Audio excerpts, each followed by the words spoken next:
tem uma coisa que ninguém te prepara para enfrentar. Não é a briga, não é o choro, não é nem o momento em que as malas são feitas ou as palavras finais são ditas. O que ninguém te prepara é para o silêncio que vem depois de uma pessoa simplesmente sumir, sem aviso, sem explicação, sem uma última conversa que fizesse sentido. Um dia ela estava lá, no outro não estava mais. E o mais perturbador não é a ausência em si, é que você ficou para trás segurando perguntas que nunca vão ter resposta. Você revisa a última mensagem, relê o último encontro na memória, procura o momento exato em que algo mudou, e não encontra, porque talvez não exista esse momento, ou porque ele foi tão silencioso que passou por você sem ser percebido. Isso tem um nome, mas a maioria das pessoas nunca ouviu esse nome, e por isso carrega essa ferida como se fosse única, como se só ela no mundo soubesse o que é acordar um dia e perceber que foi simplesmente retirada da vida de alguém. Se você já passou por isso ou está passando agora, talvez esse seja o seu lugar, não para encontrar respostas, mas para perceber que alguém também conhece essa dor de perto e não vai fingir que ela é simples. Esse canal existe para nomear o que dói. Nada mais do que isso. Fica, porque o que vem a seguir pode ser a primeira vez que você se sente verdadeiramente compreendido. Existe um tipo de ausência que não se anuncia. Ela não chega com porteiras batendo ou com discursos finais. Ela se instala devagar, quase sem ser percebida, como uma luz que vai diminuindo de intensidade até que, de repente, você está no escuro e nem sabe exatamente quando a claridade foi embora. É assim que acontece quando uma pessoa some da sua vida sem explicação. Não tem um ponto de corte claro. Não tem um momento dramático que você possa apontar e dizer, foi aqui, foi nesse instante que tudo terminou. O que tem é uma série de sinais pequenos que sozinhos parecem insignificantes, mas que juntos formam um padrão que só faz sentido quando já é tarde demais para questionar. As mensagens foram ficando mais curtas. Os áudios pararam. As respostas demoravam mais. Quando chegavam, tinham menos calor, menos presença. Como se a pessoa ainda estivesse ali, mas já tivesse partido de alguma forma que você ainda não conseguia nomear. E você, talvez sem perceber, foi ajustando seu comportamento. Foi ocupando menos espaço, mandando menos mensagens, tentando não parecer necessitado, tentando não parecer aquilo que você estava se tornando, alguém que sentia que estava perdendo algo, mas não sabia ao certo o que. Depois, o silêncio se tornou definitivo. Não veio uma conversa. Não veio um precisamos conversar. Não veio nem uma mensagem fria e distante explicando o que estava acontecendo. O que veio foi nada. O vazio de uma notificação que nunca chega. A tela do celular que você olha sem querer, esperando sem admitir que está esperando. E a vida continua ao redor de você como se nada tivesse acontecido. As pessoas vão ao trabalho. Os carros passam na rua. O supermercado está cheio. O mundo não parou. Mas dentro de você existe um buraco que ninguém ao redor parece conseguir enxergar, porque esse tipo de dor não tem aparência. Não tem ataduras nem manchas visíveis. Ela mora num lugar que não aparece em nenhuma radiografia. Você tenta continuar, e você continua de fato. Faz as coisas que precisa fazer. Cumpre os compromissos. Sorri nos momentos em que sorrir é esperado, mas em algum ponto do dia, sempre tem um instante. Um segundo em que o pensamento escapa do controle e vai direto para aquela pergunta que você tenta não fazer. Por que ela sumiu? O silêncio externo é isso. É a ausência de uma presença que não foi embora com barulho, mas que deixou uma marca enorme exatamente por ter ido em silêncio. É o telefone que você olha sabendo que não vai ter mensagem. É o lugar onde ela costumava sentar que agora tem um peso diferente. É a música que tocava quando vocês estavam juntos e que agora você não consegue ouvir até o fim. É o hábito que você ainda tem de querer contar alguma coisa para ela antes de lembrar que ela não está mais disponível para essas histórias. Esses são os resíduos de uma presença que foi embora sem despedida. E eles são mais pesados do que parecem, porque não tem onde colocar, não tem a quem entregar. A pessoa foi embora e levou consigo a possibilidade de fechamento. Tem uma crueldade silenciosa nisso que raramente é reconhecida. Quando alguém vai embora com uma briga com palavras duras, com um término explícito, ao menos existe uma narrativa. Existe um enredo. Existe um começo, um meio e um fim que podem ser processados. A dor é intensa, mas ela tem contorno. Você sabe que está de luto. Você sabe o que está chorando. Mas quando alguém some sem explicação, você não tem nem essa clareza. Você não sabe se está de luto ou se está apenas esperando. Não sabe se deve seguir em frente ou se deveria tentar uma última vez. Não sabe se o que existia entre vocês era tão real quanto você acreditava ou se foi, de alguma forma, Uma interpretação sua que nunca correspondeu à realidade da outra pessoa. E essa incerteza é um tipo de tortura lenta, porque a mente humana não suporta bem o vazio de sentido. Ela precisa de explicação, precisa de narrativa, precisa de uma lógica que conecte os pontos. E quando essa lógica não existe, ela cria. Ela preenche o silêncio com hipóteses, com culpa, com revisões intermináveis do passado. Você começa a lembrar de conversas antigas procurando o momento em que você errou, procurando a frase que disse da forma errada, o dia em que esteve menos presente, a vez em que talvez tenha pedido demais ou oferecido de menos. Você vasculha a memória como quem procura uma prova de crime. E o crime no seu imaginário foi cometido por você. Isso é o que o silêncio externo faz com a psicologia de quem fica. Ele não só remove a presença de alguém, ele remove também a versão de você que se sentia seguro naquela relação. E deixa no lugar uma versão que questiona, que duvida, que se pergunta se é digno de uma explicação sequer. O abandono sem palavras tem esse poder específico. Ele não diz que você foi deixado para trás. Ele sussurra nas madrugadas que você talvez nem merecesse uma despedida. E você não acredita nisso conscientemente. Mas em algum lugar mais fundo, essa ideia vai se instalando, silenciosamente. Do mesmo jeito que a pessoa foi embora. Os objetos que ficaram continuam no lugar. A xícara que ela usava ainda está na prateleira. A foto que ficou no celular ainda aparece de vez em quando no meio da galeria. O lugar no seu cotidiano que ela ocupava ainda existe, mas agora tem uma textura estranha, como uma palavra que você conhece mas não consegue lembrar o significado. Você tenta reorganizar o espaço interno. Tenta mover os móveis emocionais de lugar para que a ausência dela não seja tão evidente. Mas o espaço que uma pessoa ocupa numa vida não desaparece só porque ela foi embora. Ele continua lá, vazio. E o vazio tem uma presença própria que às vezes pesa mais do que qualquer coisa que já o preencheu. Esse é o silêncio externo. Não é só a falta de barulho, é a falta de um barulho específico. O barulho de uma presença que tinha um ritmo, uma frequência, uma forma de existir no mundo que se encaixava de algum jeito no ritmo da sua própria existência. E agora esse encaixe está faltando. E o mundo inteiro segue, e os carros passam, e as pessoas vão ao trabalho. E ninguém ao redor parece perceber que você está carregando o peso de uma pergunta que nunca vai ser respondida.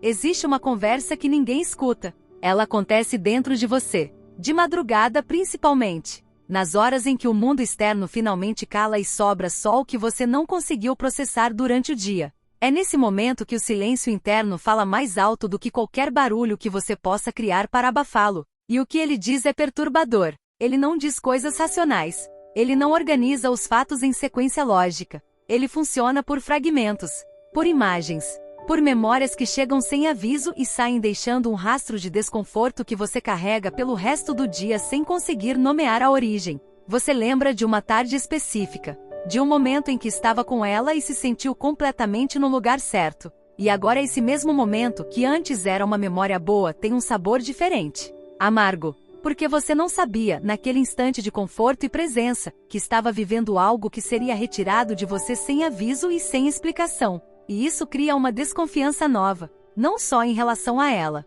em relação à sua própria percepção. Se você não percebeu que ela estava indo embora, se você estava presente naquele momento de bem-estar sem sentir os sinais de que algo estava se desfazendo, se a sua leitura da situação estava tão distante da realidade que vivíamos. Então o que mais você está interpretando errado? Em quem mais você está depositando uma confiança que não corresponde ao que essa pessoa realmente sente por você? Essa pergunta é perigosa, porque ela não para em uma pessoa. Ela se expande, contamina outras relações, faz você olhar para as pessoas ao seu redor com uma leve desconfiança que você mesmo acha injusta, mas não consegue desligar. É assim que o abandono silencioso faz seu trabalho mais profundo. Não é só a perda de uma pessoa específica. É a erosão de uma certa forma de confiar no mundo. É a instalação de uma vigilância interna que você não escolheu ter, mas que se tornou necessária como mecanismo de defesa. Você começa a prestar mais atenção nos sinais. Não porque quer, mas porque seu sistema interno aprendeu que não prestar atenção tem um custo alto. E então você passa a monitorar, a analisar as respostas das pessoas, a sentir o peso das palavras que chegam devagar demais ou de forma seca demais. A interpretar o silêncio de outros como possíveis preparativos para outra saída sem despedida. E você sabe que isso é exaustivo. Você mesmo sente o cansaço dessa vigilância constante, mas não sabe como desligar porque não sabe quando é seguro fazer isso. O silêncio interno também tem uma outra camada. Ela é mais difícil de admitir. Em algum lugar, você ficou com raiva. Uma raiva que não tem para onde ir porque a pessoa foi embora e você não tem nem onde depositar essa emoção. Você não pode ligar e dizer o que sente. Você não pode mandar uma mensagem confrontando o comportamento dela porque qualquer coisa que você faça vai parecer desespero, carência, incapacidade de aceitar o que aconteceu. E então a raiva fica dentro. Ela não sai como raiva. Ela sai de outras formas, como irritação desproporcionada com coisas pequenas, como dificuldade de dormir,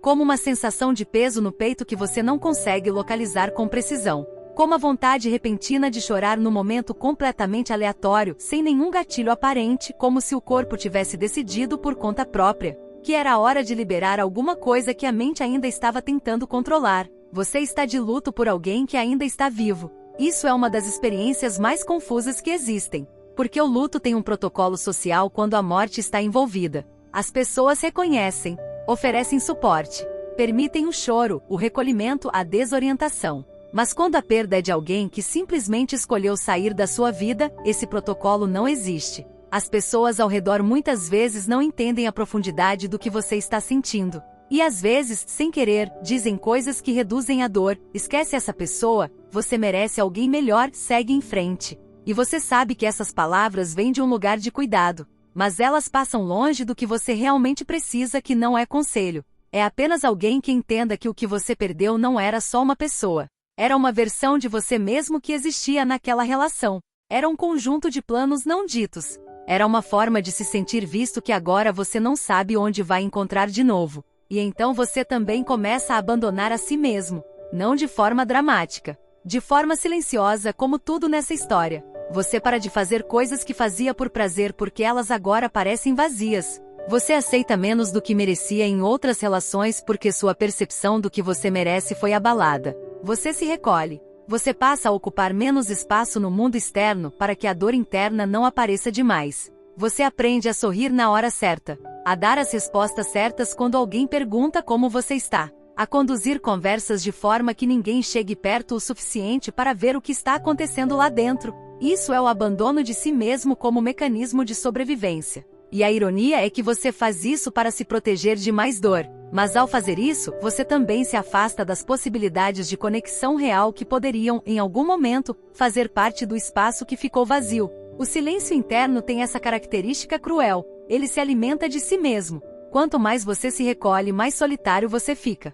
Quanto mais solitário você fica, mais difícil parece a ideia de se abrir novamente. Quanto mais difícil parece se abrir, mais você se fecha. E o ciclo continua. Silencioso, invisível, inacessível para qualquer um que esteja do lado de fora. E à noite, quando o mundo dorme, você fica acordado com as perguntas que não têm resposta. Por que ela foi embora sem dizer nada? O que aconteceu de verdade? Você poderia ter feito diferente? Ela pensa em você às vezes? Essas perguntas não têm resposta. Você já sabe disso. Mas o fato de saber não impede que elas voltem, porque a mente não precisa de lógica para sofrer. Ela só precisa de um espaço vazio que não foi preenchido de sentido. E ela vai tentar preencher esse espaço de todas as formas possíveis, mesmo que todas essas formas doam. Existe também a solidão que não aparece nas redes sociais. Você pode estar cercado de pessoas. Pode ter uma agenda cheia, amigos presentes, uma vida que para qualquer observador externo parece completa e funcional. Mas existe uma solidão que não tem nada a ver com a quantidade de pessoas ao redor. Ela tem a ver com a qualidade de ser visto. E você sente que a pessoa que foi embora te via de uma forma específica. Que havia entre vocês uma linguagem particular, um entendimento tácito, uma forma de estar juntos que não precisava de muita explicação. E agora você está rodeado de pessoas, mas nenhuma delas te vê dessa forma. E você não sabe se vai encontrar isso de novo. E não sabe sequer se conseguiria deixar alguém chegar tão perto outra vez. Essa é a solidão mais profunda. Não é a solidão de estar sozinho num quarto. É a solidão de estar no meio do mundo e sentir que a frequência que você emite não encontra eco em lugar nenhum. E o silêncio interno é exatamente isso. É o som dessa frequência que não encontra resposta. Que fica reverberando dentro de você, em paredes que ninguém mais do que você conhece. Num espaço que foi construído para ser dividido, mas que agora precisa ser habitado em silêncio. Não existe forma bonita de encerrar isso. Não existe frase que resolva o que foi descrito aqui. Não existe perspectiva que transforme a dor do abandono silencioso em lição facilmente digerível. Não existe versão desse sofrimento que possa ser embrulhada de forma que pareça um presente em retrospecto. E qualquer pessoa que tente te convencer do contrário não conhece de verdade o que você está vivendo. O que existe é algo diferente de superação, algo diferente de cura, algo que é mais honesto e mais difícil do que qualquer dessas palavras. Existe a possibilidade de aprender a existir com a pergunta sem ser destruído por ela. Não é resolver, é coexistir. Flávio Gicovati, ao longo de décadas ouvindo pessoas carregando exatamente esse tipo de ferida, falava sobre algo que poucas abordagens têm coragem de nomear com honestidade, que algumas perguntas da vida não têm resposta, e que a maturidade emocional não é a capacidade de encontrar respostas onde não existem, é a capacidade de sustentar a ausência de respostas sem que essa ausência destrua sua percepção de quem você é. Isso não é conforto fácil. É uma das coisas mais difíceis que um ser humano pode ser chamado a fazer, porque a mente quer resolver, quer encerrar, quer o fechamento que a outra pessoa não te deu. E quando esse fechamento não vem de fora, você fica numa tensão permanente entre o impulso de buscar uma conclusão que não existe e a necessidade de seguir vivendo sem ela. O silêncio que a pessoa deixou quando foi embora não é só a ausência dela, é um espelho que você não pediu e não escolheu, mas que está ali na sua frente, mostrando partes de você que talvez nunca tivessem aparecido de outra forma. Sua necessidade de explicação, seu medo de não ser suficiente, sua dificuldade em aceitar que algumas coisas acabam sem que você tenha tido qualquer poder sobre esse fim. Esse espelho é cruel, não há como romantizar isso, mas ele é real, e o que ele mostra também é real. Existe algo no ser humano que insiste em procurar sentido nas perdas. Insiste em transformar a dor em aprendizado, em crescimento, em alguma coisa que justifique o sofrimento. E às vezes isso funciona. Às vezes a dor de fato carrega uma mensagem que muda o curso de uma vida. Mas às vezes não. Às vezes uma pessoa some da sua vida sem explicação simplesmente porque ela quis. Porque ela priorizou o próprio conforto em detrimento do seu direito a uma despedida digna. Porque ela não teve coragem, ou consideração, ou maturidade suficiente para sentar do lado de você e dizer o que estava sentindo. E isso não diz nada sobre o seu valor, isso diz tudo sobre os limites dela. Mas saber disso intelectualmente não alivia a dor emocional. E é importante reconhecer essa diferença. Você pode entender, com a parte racional da mente, que o comportamento dela não define quem você é. E ao mesmo tempo, com a parte emocional, continuar sentindo o peso desse silêncio como se fosse uma sentença sobre você. Essas duas coisas podem existir ao mesmo tempo. Você não precisa escolher entre saber e sentir. Você não precisa fingir que entender a lógica de algo é o mesmo que não sofrer por ele. O silêncio que a pessoa deixou é uma realidade que você vai carregar por um tempo. Não para sempre, mas por um tempo que vai ser mais longo do que você gostaria e diferente do que qualquer pessoa de fora poderia estimar. E durante esse tempo, você vai ter dias em que a ausência pesa menos, e dias em que ela pesa mais do que você esperava, mais do que parecia razoável, mais do que você acha que deveria pesar dado o tempo que já passou. Esses dias não são retrocesso. São só a natureza não linear do que acontece dentro de uma pessoa que foi deixada sem palavras. O silêncio que ensina não ensina de forma gentil. Ele ensina por atrito, por repetição. Por aquelas noites em que você está com as perguntas e nenhuma resposta e precisa, de alguma forma, atravessar até o dia seguinte. E você atravessa. Não porque é forte no sentido que os discursos de superação gostam de usar, mas porque é humano. E os humanos têm uma capacidade quase absurda de continuar existindo mesmo quando carregam coisas que ninguém mais ao redor consegue ver. Você continua. Com a pergunta. Com o peso. Com o espaço vazio que ela deixou. E o silêncio continua junto. Não como inimigo, não como prova de que você perdeu, mas como testemunha, como a única coisa que esteve presente em todos os momentos em que você pensou que não ia conseguir, como a substância silenciosa que preencheu os espaços entre uma respiração e outra nas noites mais difíceis. O silêncio esteve lá quando ela foi embora, e o silêncio continua aqui. Talvez seja o único que ficou.